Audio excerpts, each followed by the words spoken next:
కదిరి డివిజన్లో PC welfare hostel పరిస్థితి అన్నిటి కూడా అధోగతిలో ఉంది. సొంత భవనాలు లేవు. కొన్ని హాస్టల్లో సొంత భవనాలు ఉన్నా కూడా సరైనటువంటి మెయింటెనెన్స్ లేదు. ఒక్క వార్డెన్కు ఒక హాస్టల్ ఇచ్చి ఉంటే ఖచ్చితంగా ఆ హాస్టల్ని సక్రమంగా వాళ్ళు చూసుకుంటూ అందులో విద్యార్థులకు కావాల్సినటువంటి వసతులన్నీ కూడా కల్పించేవాళ్ళు.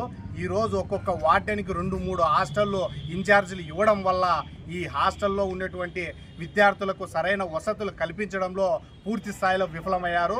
ఇవన్నీ తెలిసి కూడా ఏబిసిడబ్ల్యూఓ చూసి చూడనట్లు వ్యవహరిస్తున్నారు. ప్రతి హాస్టల్లో కూడా కదిరి డివిజన్లో 15 హాస్టళ్ళు ఉన్నాయి. ఈ 15 హాస్టల్లో కూడా సక్రమంగా ఒక్క హాస్టల్ కూడా మెనూ ప్రకారం భోజనాలు పెట్టడం కానీ, మెనూ ప్రకారం వాళ్ళకి టయానికి భోజనాలు పెట్టడం కానీ, లేదా ప్రతి రూమ్లో ఫ్యాన్లు కానీ, లైట్లు కానీ, స్విచ్ బోర్డులు కానీ, కనీసం వాటర్ కూడా సరైన వాటర్ ఇవ్వకోకుండా ఒక్కొక్కసారి బోర్లో నీళ్లు పట్టించి ఇస్తున్నటువంటి సంఘటనలు కూడా మనం చూస్తున్నాం.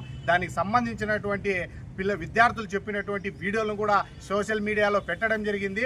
ఇన్ని హాస్టళ్ళన్నీ కూడా ఐక్య విద్యార్థి సంఘాలు తిరుగుతూ ఉంటే కూడా ఈ ఏబిసిడబ్ల్యూఓ మీరు జరుగుతుండేది నిజమేనా, కనీసం మీకు ఇలాంటి సమస్యలు ఉన్నాయా అని కూడా ఒక హాస్టల్ కూడా పోయి విజిట్ చేయకోకుండా వాళ్ళ సమస్యలు తెలుసుకోకోకుండా చూసి చూడనట్లు ఈయన ఆఫీస్లో కూర్చొని కాలయాపన చేస్తూ ఉన్నాడు.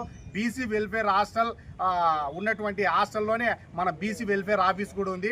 ఆ ఆఫీస్కు ఉన్నటువంటి ఆ హాస్టల్కి దాదాపు వెనకలు ఉన్నటువంటి హాస్టల్కి షిఫ్ట్ చేయకోకుండా ఉండాలంటే 2 లక్షల రూపాయలు కావాలని చెప్పేసి ఆ బిల్డింగ్ ఓనర్ని అడిగినటువంటి విషయాన్ని కూడా ఆయన ఓనర్ వచ్చేసి డిబిసిడబ్ల్యూఓ గారికి కూడా చెప్పడం జరిగింది.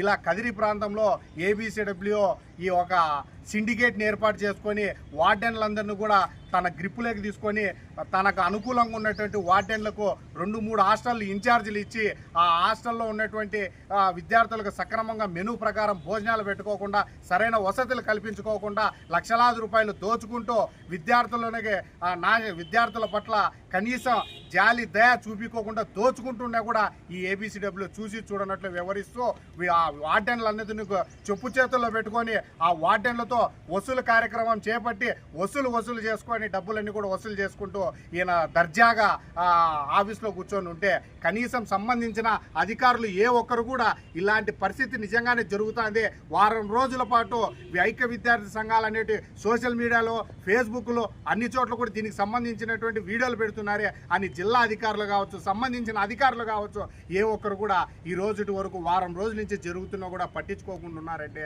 ఎంతటి దౌర్భాగ్యమైన పరిస్థితిలో మనం బతుకుతున్నామో కూడా